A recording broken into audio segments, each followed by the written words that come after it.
Hi there, I'm Senator Lisa Murkowski. It's been quite a while now, but as a mom of two boys, I certainly recall how much excitement, but also anxiety comes with being pregnant. And I will tell you, I cannot imagine how nerve-wracking it must be to be pregnant during this COVID-19 pandemic. There's just so many challenges, so much uncertainty out on the horizon. So if you're pregnant, nursing, or hoping to become pregnant, you probably have a lot of questions out there. You might be on the fence about whether or not to get vaccinated against COVID-19. I'm not the healthcare professional, absolutely not. Nor do I certainly profess to know anything about maternal health from a medical perspective, but one of the things that I am able to do is bring smart people together. And I've got a couple of friends here that I hope can help me shed some light on some of the common questions about the COVID vaccine that we're hearing. So I would like to welcome Dr. Zink, Alaska's Chief Medical Officer, and Heidi Murkoff. You might not recognize Heidi's name, but when I tell you the book that she has written, she is the author of What to Expect When You're Expecting. Most moms that I know certainly know that as the go-to book on pregnancy. So two great people today to have a conversation. So Anne, Heidi, thank you for joining me. So before we get into the discussion here about maternal health and vaccines, Dr. Zink, can we get a quick update on the COVID-19 situation there in Alaska? And before you start that, just let me say again, my personal thanks to you for being the resource, being the go-to person on the ground, and the one that so many of us look to in the state for good, honest, accurate information. So please, thank you for being with us, but what can you tell us about where we are with the vaccines in Alaska and just what our status is on COVID? Yeah, no, thanks, Senator. It's an honor to be here, and with a hero of mine who wrote a book that also sat by my bedside as my two children were growing, and I had that same anxiety in that place. Unfortunately, we still have a lot of COVID, and we always are making risk-benefit decisions on everything that we do, from what we eat to what we take from over-the-counter medications to things like vaccine. And right now, particularly in Alaska, we have a lot of COVID. So we have had the most cases per capita for over a month now. We have just over 600 cases per 100,000 people. We have almost 500 new resident cases today with 5 out-of-state residents. We've been at kind of an awkward plateau for about the last 6 weeks, but we're starting to see some early signs of an early trend downwards, which is hopeful. And we continue to see people getting vaccinated. But I think the heartbreaking thing is how many people that we're seeing hospitalized, as well as how many people we're still seeing die from this disease. So unfortunately, our hospitals are still incredibly overwhelmed. So even like in the maternal child sections of many hospitals, they're having to care for patients who wouldn't normally be in the OB section because there's no other beds available. As you know, Alaska's huge, and being able to have the right care for the right patient is a priority for the healthcare system. But with our hospitals so strained right now, that's being challenging to care for COVID patients, but also non-COVID patients overall. We continue to see a slight uptake in vaccination rate. So currently 65.2% of those vaccinated with at least one shot. Every week, we still get about 2,000 to 3,000 people starting their vaccine journey, and really hoping that we can see particularly more women choose to get vaccinated, and particularly pregnant women. Unfortunately, today we have 6 new COVID deaths to announce, but looking at their dates and numbers, one was a woman in her 30s and one was a woman in her 20s. And to date in Alaska, we've had 24 pregnant women require hospitalization secondary to COVID, and we have lost a pregnant woman secondary to COVID. So this is a real threat to women who are pregnant. 97% of pregnant women nationally who are hospitalized are unvaccinated. And in Alaska, every single woman who's been pregnant and hospitalized for COVID has been unvaccinated. So in our data, we continue to see the real risk that not choosing to get vaccinated either prior to or during your pregnancy poses, just because pregnancy is such a high risk condition and we have so much COVID circulating right now. Well, thank you for the update. It really is sobering to hear that, um, and to really put it into context with what is happening, not only in our state but around the country. So, Heidi, both Dr. Zink and I have acknowledged that you are the go-to person for women who want to know what they're expecting when they are expecting. So let's turn to you. What concerns, if any, are you hearing from pregnant women, from nursing mothers, women who are trying to become pregnant? What are they asking about COVID-19 and the vaccines? We're going to try to change some hearts and minds today, that's for sure, and get some sleeves rolled up for women who are planning pregnancy, hopeful dads, pregnant women who are pregnant, and women who are breastfeeding. It's super important. But first, I think we have to start with the premise, and it's a really, I feel it's a universal premise that every mom wants the best for her baby. And, every mom everywhere, it doesn't matter whether you live in Alaska or Alabama or California, Kentucky, you want your baby to be healthy and safe and protected. You feel that great responsibility. So when moms hesitate to get the COVID vaccine, that's really the mama bear in them talking. And I know you guys in Alaska are very familiar with mama bears, and they are a force to be reckoned. So let's first, address that. It doesn't matter whether you're a doctor or whether you're a senator or whether you work in a plant or store.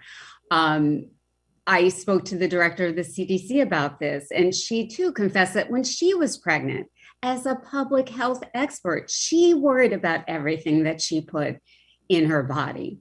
So you wonder whether you should have that second cup of coffee or even the first one. You wonder whether you have to have your burgers well done and your salmon well done. And of course, you're going to worry whether you should get the COVID vaccine because it's something else you're putting in your body and you're not sure whether you should. So that's legit. It's completely legit. We have to, it's up to us to find out what moms' concerns are and what their questions are, and then to address them one at a time, mom to mom, with a big, healthy dose of empathy and compassion, because we all need that when we're pregnant. But starting with that premise that every mom just wants to keep her baby safe.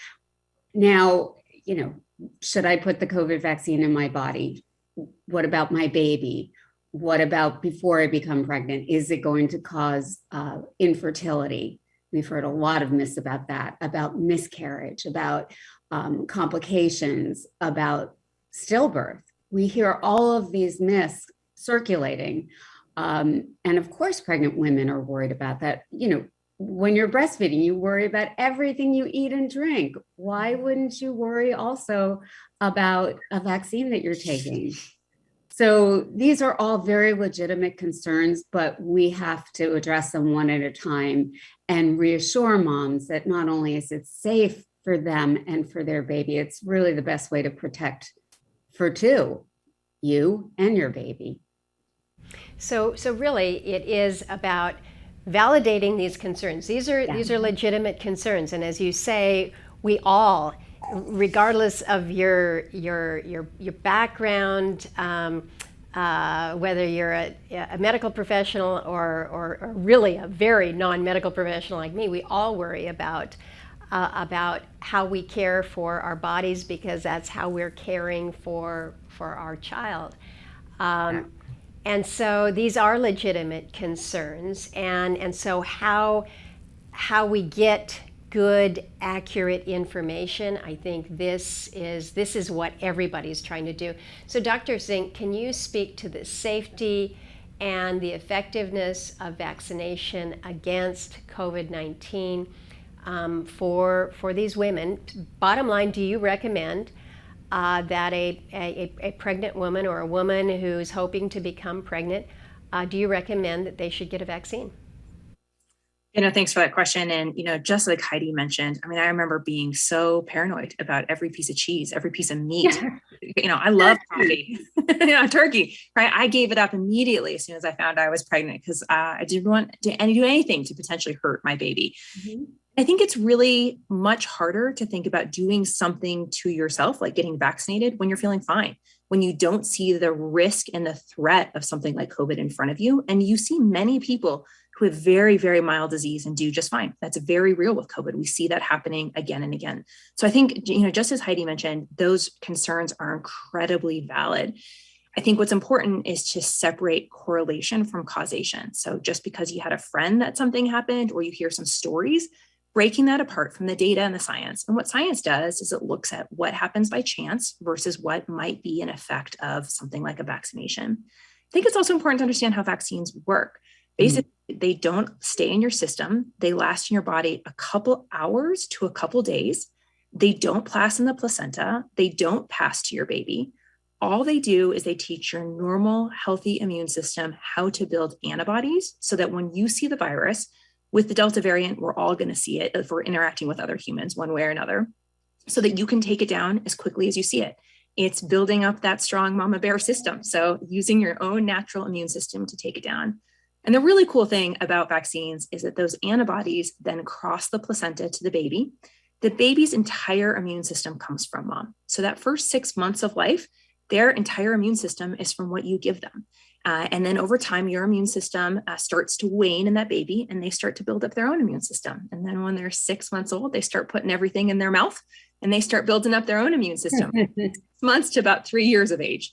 But the immune system really changes over time. And so if you can start your baby off on the best foot possible by giving them the antibodies against COVID, when they get exposed to it, when their cousin or their grandpa or their loving neighbor holds them, they'll be able to take down that virus really quickly. And the two ways you do that is to get vaccinated yourself so you can give those antibodies to the baby, and then continuing to breastfeed. So when you continue to breastfeed, it crosses into the breast milk and continue to do it. Honestly, vaccines are safer than most over-the-counter medication. They're the safest thing we do in medicine. So if I were to tell someone, the risk benefit, everything has risk to it. But something like Tylenol or ibuprofen compared to the vaccine, you're honestly safer with the vaccine, and the risk is much greater with COVID. And it's for that reason that not only do I strongly recommend that anyone who is pregnant, considering to get pregnant, or breastfeeding get vaccinated, but so does every major society that looks at women and children, their health, and the health of their babies.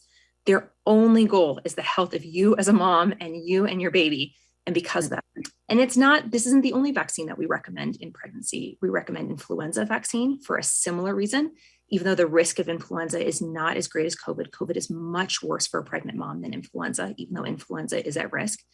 And we also recommend pertussis because kids can get pertussis early on. And that's why, particularly after 26 weeks of pregnancy, it's important to do it. So honestly, vaccines are probably the safest thing we do in medicine. I was just looking at some data this morning, and let's see here. We have almost 50% of the world's population is now vaccinated, with 7.1 billion doses being given overall. And I think the amount of knowledge and understanding is built on hundreds of years of understanding the immune system, 20 years of understanding mRNA vaccines. And again, would not recommend anything that I wouldn't do myself. My children are fully vaccinated. My friends are fully vaccinated. My parents are fully vaccinated. And I'm not planning to have any more children. But if I was vaccinated as well myself.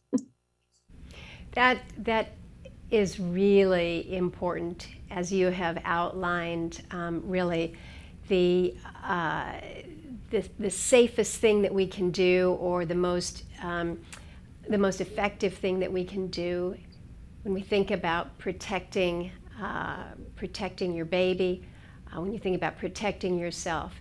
That strong message to receive the vaccine is so important, and I think that you've laid that out in a way that even people that are not medical professionals get it and can understand and relate to it. I think we recognize, though, that misinformation about the COVID-19 vaccines has been a real hurdle. It's been probably one of the greatest challenges that we see out there. So I guess this question goes to you, Heidi. Where do you direct people who have questions about the impact of the vaccines on pregnancies or postpartum women for accurate information? Because everybody wants to know, where do I get the facts, ma'am? The facts. But when you think about the book that you have written, What to Expect When You're Expecting. You've got your online effort where you are there as a resource. But how can you direct women to good sources of information so that they can get themselves to this point of comfort that we've been talking about here, where they recognize that this vaccine is the safest thing for them and their baby? And I think it's important that the three of us are having the conversation as moms.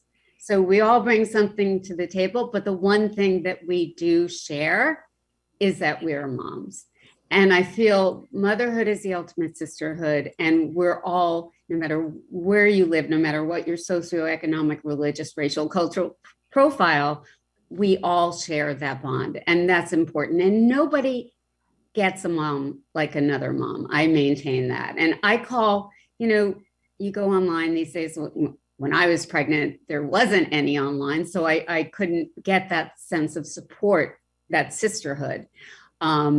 But now you can go online and get lots of support, also lots of opinions, lots of judgment, and unfortunately, lots of misinformation. I call the online community and the spreading of all kinds of information word of mom, right? Because one mom tells another mom, and that can be a really powerful tool if it's used to spread the right kind of information. But because it's so powerful, you have to use it really, really carefully. So it's fine to get insights about, the best breast pump ever, or, what to pack in your hospital bag. Those are opinions that are great to have, insights, advice from other moms. But just like you wouldn't go to a car mechanic to get your checkup on your baby, it's the same kind of thing. You need to go to specialists who specialize in what the kind of information that you're looking for. You're not looking for opinions from another mom so much on this, but accurate information that you can trust. And so we're super careful on the What to Expect app and the community boards that we moderate those conversations and make sure when disinformation is being spread and it's, one mom hears it, spreads it to another mom and to another mom. And it can be very compelling, but if it's not factual, then it's going to harm a lot of moms out there. So opinions of other moms isn't what you want to look for when you're thinking about when you're on the fence about getting the COVID vaccine or the Tdap vaccine or the flu vaccine. It's reliable sources like the CDC. They're the public health experts. It's fine to go to a friend if your friend happens to be Dr. Zink, right? Or Rochelle Walensky or any public health expert. You can even come to me and I will refer you straight to those public health experts because they're the ones who do the research. They're the ones who develop and test the safety of these vaccines exhaustively. So it's really important that you get the right information when you're trying to make those decisions. And then you can ask your friends, what should I pack in my hospital bag? That's totally fine. But let's leave the decisions about getting the COVID vaccine to the experts like Dr. Zink and the CDC and ACOG and the Society of Maternal Fetal Medicine and AAP, American Academy of Pediatrics. Plenty of good sources that are out there, but it does require you to search and again, I think sometimes your first inclination is to ask your good friend or to ask your sister, to ask another mom. So One of the things that I wanted to bring up, since I've got the two of you here, there's a couple areas of concern that we've heard from Alaskans about in relation to the vaccines. And one is that there's this belief that vaccines can cause miscarriages and trouble becoming pregnant. So, Dr. Zink, as our medical expert here, as the chief medical officer here for the state, any truth to these concerns about miscarriage and inability to conceive? They're great questions, and they're incredibly important questions. And I think they strike at the core of who we are in some ways as humans. There's nothing that we want to protect more as kind of humans is our ability to have children and our ability to care for our young. I think that they just are incredibly personal and incredibly real. I think that there is not enough conversation about just in general infertility and the risk of miscarriage. I think that's one of the things I appreciated about Heidi's book in some ways. There's a lot of things that we don't talk about except with our friends and family. So 1 out of 8 women do struggle with infertility. 1 out of 4 pregnancies end in a miscarriage. Most of those are in the first trimester. That's all outside of COVID. Those happen on a regular basis. And that is our body's way of honestly having as many healthy, happy babies as we can. Oftentimes it's an early genetic misalignment, and that's why people miscarry. It's incredibly common. Most women will miscarry at some point. And so it's important that we separate the vaccine from what we see with this kind of normal baseline rate of things like miscarriage and people struggling to get pregnant, infertility, which we see as well. And what we see across the board is that there is no evidence of causation. There's no evidence that the vaccine causes infertility, no evidence that the vaccine causes infertility in future times, not just right now in the future, or causes problems such as miscarriage. That doesn't mean that people who get vaccinated might not miscarry. But again, it's incredibly common. It happens all the time. And so that's why I think it's really important not to just go on stories and anecdotes, but to go on the data and to separate correlation from causation. Talk to your friends about how traumatic, something like a miscarriage can be. Rely on those people. We need each other socially in so many ways. But when you're, again, trying to make a decision about something like vaccination, particularly when you're thinking about, fertility, talk to your doctor, look at ACOG. Heidi had a lot of great recommendations for Alaskans every single Wednesday from 12 to 1. We do a public science echo.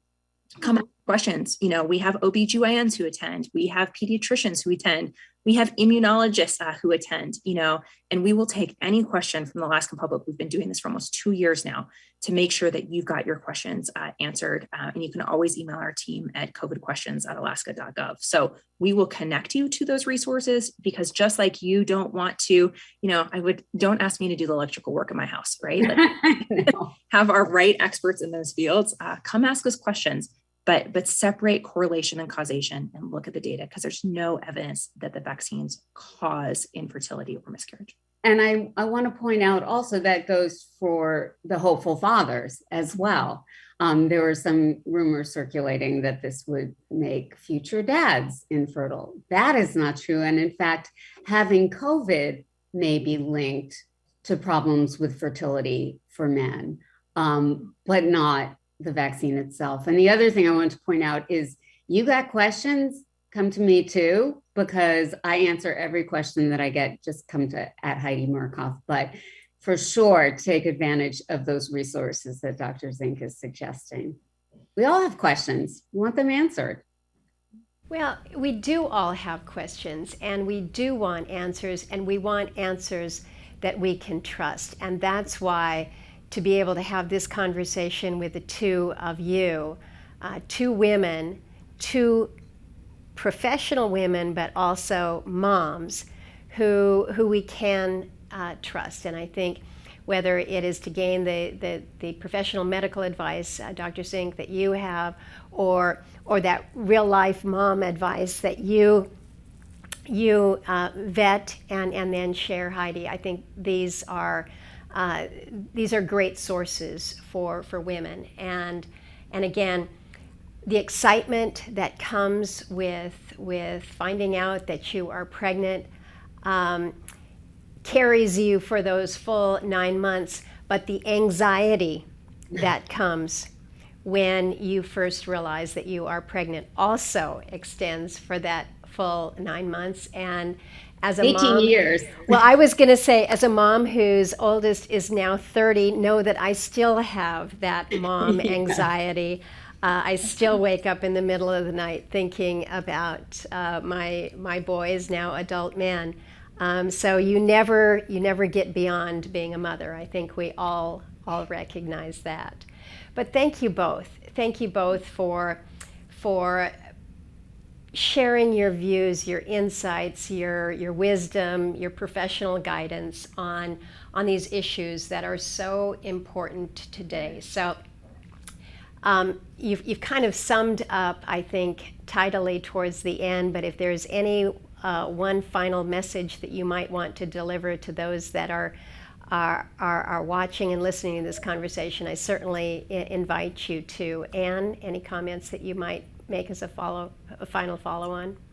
Yeah, I appreciate this time. I would say as a mom, make sure you're caring for your mental health throughout all of this, your physical health. COVID's been hard. It's isolating in so many ways. And so make sure you're reaching out and connecting. And then just please don't underestimate COVID. And it is a real disease. And pregnant women are twice as likely to end up in the ICU, more likely to end up on ECMO, which we don't even have in our state.